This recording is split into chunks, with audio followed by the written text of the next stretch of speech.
Hey, this is Jeff Harding with Main Street Leads. Just wanted to take a moment and talk a little bit about something outside of our lead generation system. Before we do that, you can go to mainstreetleadgen.com. We'll put the address up on the screen and learn more about our lead generation system for people in the real estate industry. It's great for team leaders, broker owners, franchise brokers, whatever. Uh, Tired of paying the lead pimps who don't care about you or care about our industry? Um, for leads, you don't need to do that. I'll teach you how to generate more leads than you and your agents can handle. So, while promoting local businesses. But I wanted to talk today about open houses. It's something I get asked about so often. Um, and I see talked about on the Facebook group so often. People saying they hate open houses. They think it's just more of a agent promotion deal than it is selling the house. And to some extent they might be right. Um, but that's kind of the point also. If you're not promoting yourself as an agent, where's your next deal going to come from? But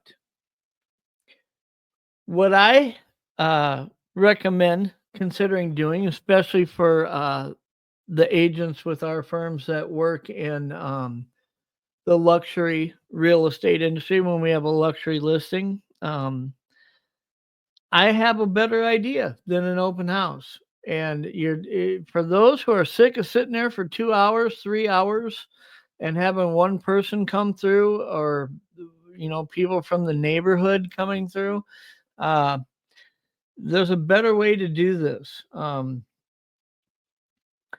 Instead of marketing the house, you need to change your perspective of this and think about branding the house. Okay.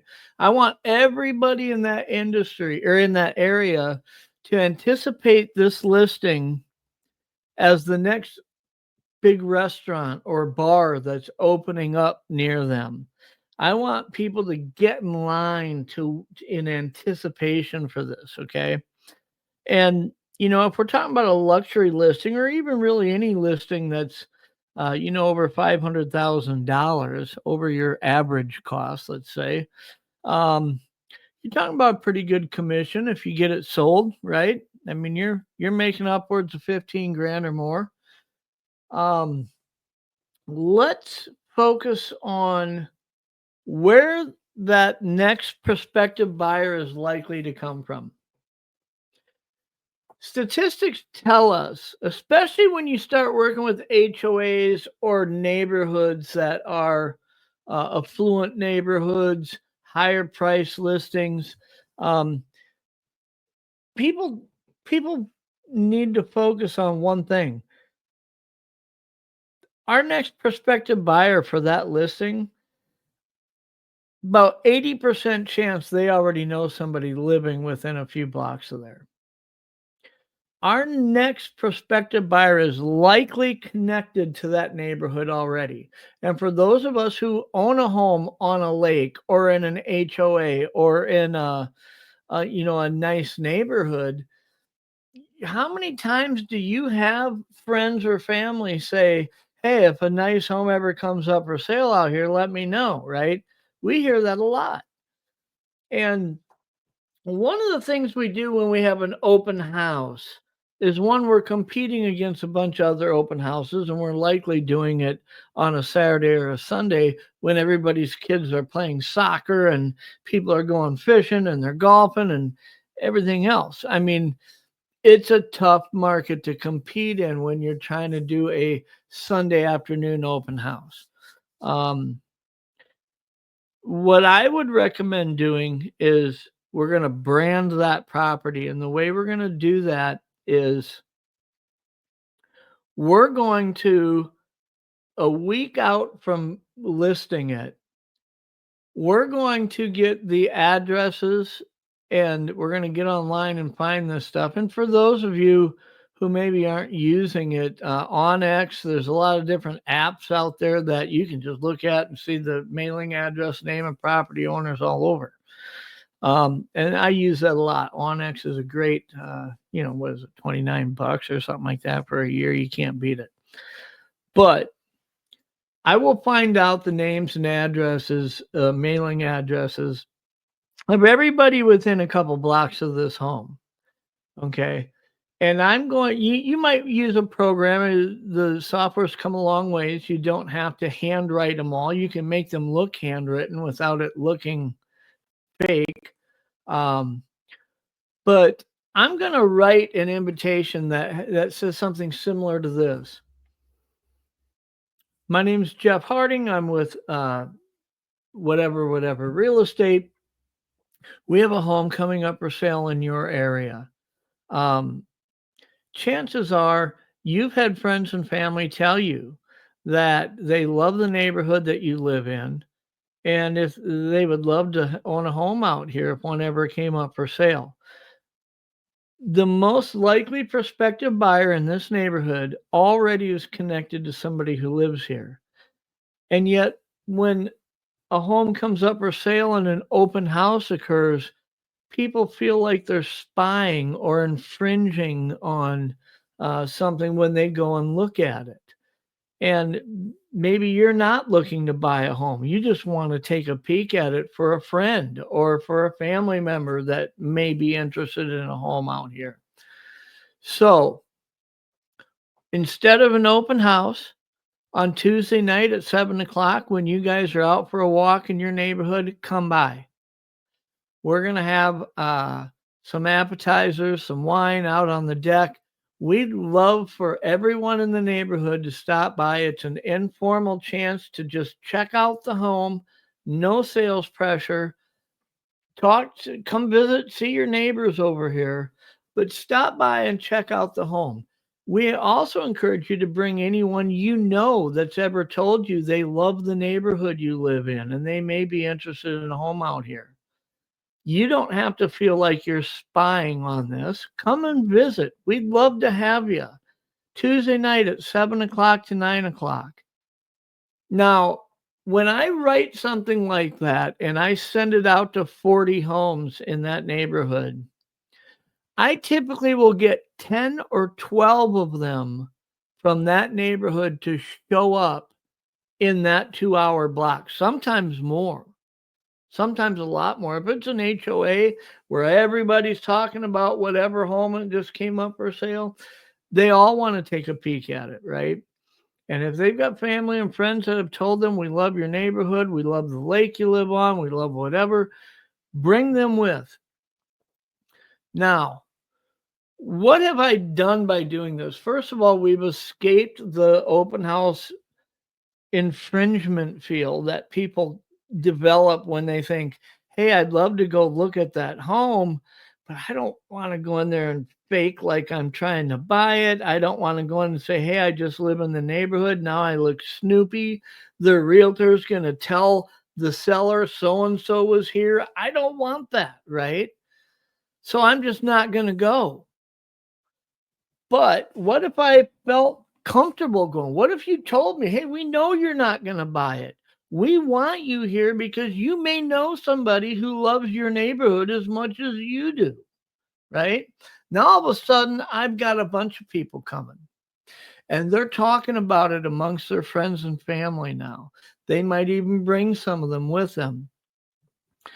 What I've also done is made it so that this is a chance, I'm saying this in the letter, it's a chance to see the property before it's listed.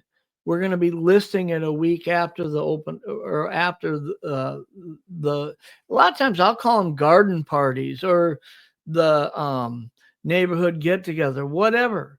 Branded as something different. It's not an open house. Get away from that vernacular.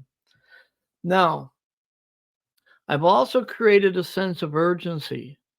If we know that house is coming on the market in a week, and I know some of you might be interested in it, I'm trying to get them over there to see this before it turns into a competitive free for all, right? I want to give them a leg up on this. So you're creating a sense of urgency to where when I have all them people there, when we go to finally list this home and we've had 12 or more people looking at it, telling all their friends and family about it, and who's the best salesperson of this house? It's not me. I probably don't live there, right? I don't live in that neighborhood. But you know who can sell that house? That house is more than square footage and bedroom count.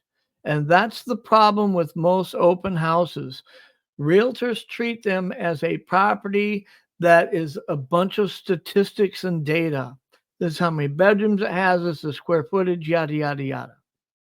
They don't talk about how awesome the park is a block away. They don't talk about how great the school system is that's there. They don't talk about how convenient it is to be that close to 5 or 6 different restaurants, yada.